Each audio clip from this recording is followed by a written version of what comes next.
জীবনে প্রথমবার কোনো কিছু করার মধ্যে আলাদাই ভালো লাগা থাকে। এই যেমন আমি বানিয়েছিলাম রোজার মধ্যে নিজের হাতে জিলাপি। দেখতে যদিও অতটা ভালো ছিল না, তবে স্বাদের কোনো কমতি ছিল না।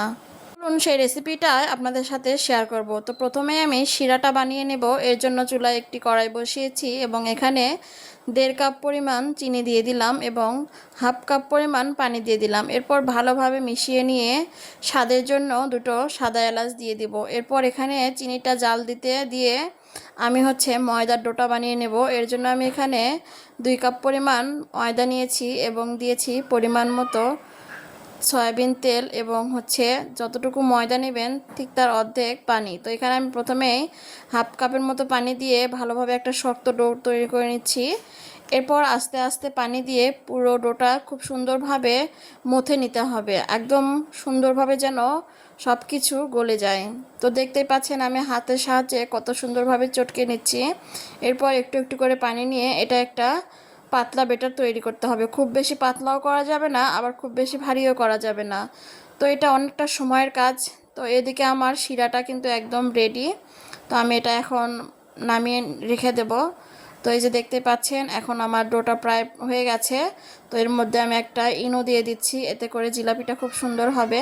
তো ইনো দেওয়ার সাথে আমার ডোটা আরও খুব সুন্দরভাবে ফুলে উঠছিল এবং আমি আরও কিছুক্ষণ হাত দিয়ে মুথে নিলাম যাতে জিলাপিগুলো খুব ভালোভাবে ফুলে ওঠে। তো যাই হোক, এরপর আমার ডোটা হয়ে গেছে।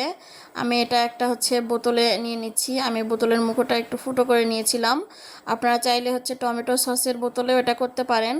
তো যাই হোক, আমার কিন্তু বোতল ভরানো রেডি। এদিকে চুলায় আমি তেল বসিয়েছিলাম আগে থেকেই। তো এই যে আমি জিলাপির প্যাচগুলো দিচ্ছিলাম, যদিও খুব একটা ভালো হয়নি, তবে ওই যে বললাম খেতে কিন্তু একদমই দোকানের কেনা জিলাপির মতোই ছিল। তবে আমি মনে করি কিনা জিলাপির থেকে বাড়িতে বানানো এই জিলাপিগুলো খাওয়া অনেক ভালো, বিশেষ করে তেলের কারণে। কারণ তারা একই তেলে বারবার সেই খাবার জিনিসগুলো ভেজে থাকে। আমি ইফতার আইটেমগুলো সবসময় বাসায় তৈরি করার চেষ্টা করি, কিন্তু এই প্রথমবার আমি জিলাপি বানাচ্ছি। প্রথমবার বলবো না, এর আগেও একবার বানিয়েছিলাম। তো জিলাপিগুলো আমার খুব সুন্দরভাবে ভাজা হয়ে গেছে। এবার আমি এগুলো তুলে শিরার মধ্যে ডুবিয়ে নেব।